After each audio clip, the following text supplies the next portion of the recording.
And there's much, much more. Even the little you may know about the EU, there is much, much more.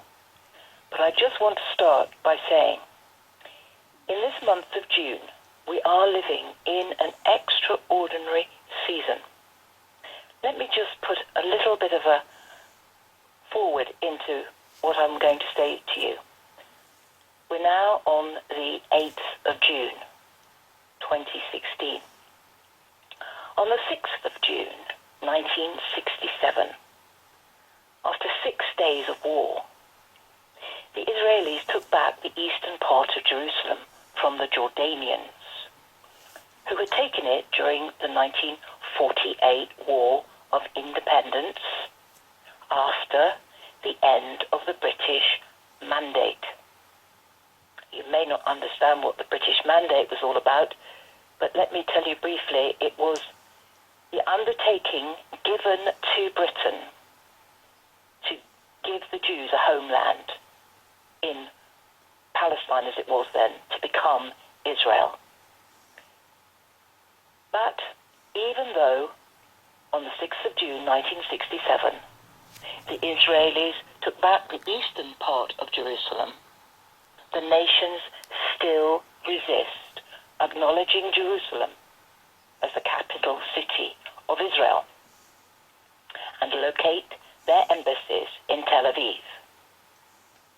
You may say, what on earth has this got to do with our vote on the 23rd of June? Well, I'll follow it up by revealing to you details you may not be aware of, and to preface it by saying, this is only the beginning, and look what's been happening whilst we've probably, none of us really, been remotely aware.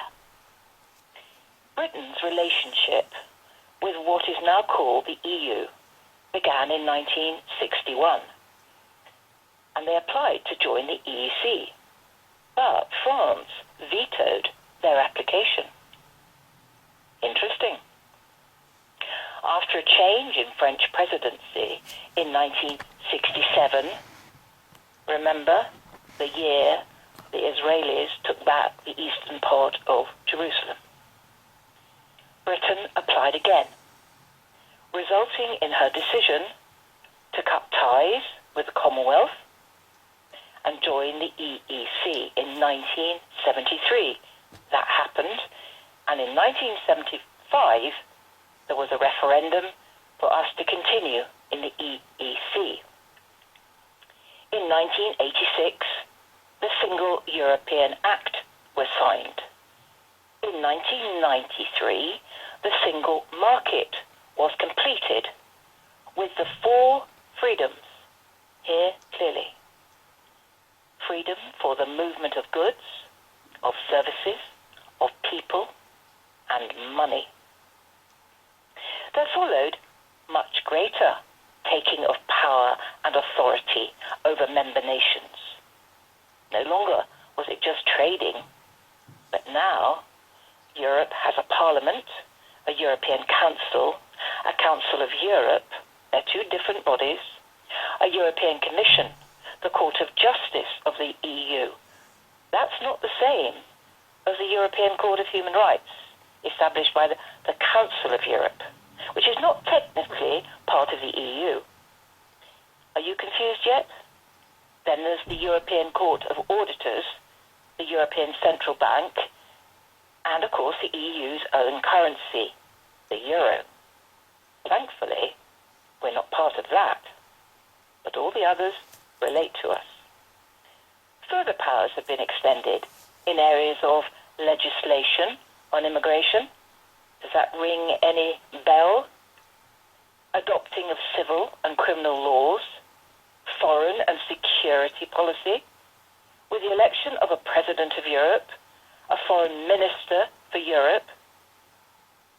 Under the terms of the European Commission, which you may not realize I've already mentioned in that great long list at the beginning, only they can propose law, and the Commission has the power to ensure that EU rules are followed.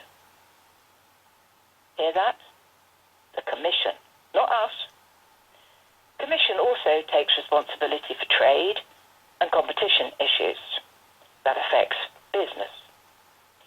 EU laws become part of national legislation after negotiations between the Council and the European Parliament. The European Parliament meet mainly in Brussels, but voting and big decisions take place in Strasbourg, involving huge expenses for ministers to travel there and for wagon loads of paper to be transported. In case you haven't, see the Brexit movie. This happens in the building in Strasbourg, which depicts the Tower of Babel on its outside and the Colosseum on the inside. Just as a little reminder, the people that founded the EU believe they are going to recommence what God stopped in Genesis chapter 12 when he came down and confounded language. Because if you remember, man thought he could build a tower to reach heaven in his own power and imagination. On the inside of that building, there's a replica of the Colosseum in Rome, where Jews were murdered. And not to be complete without saying also that building stands on land where Jews were murdered. Not very favourable ground for good political decision-making, I suggest.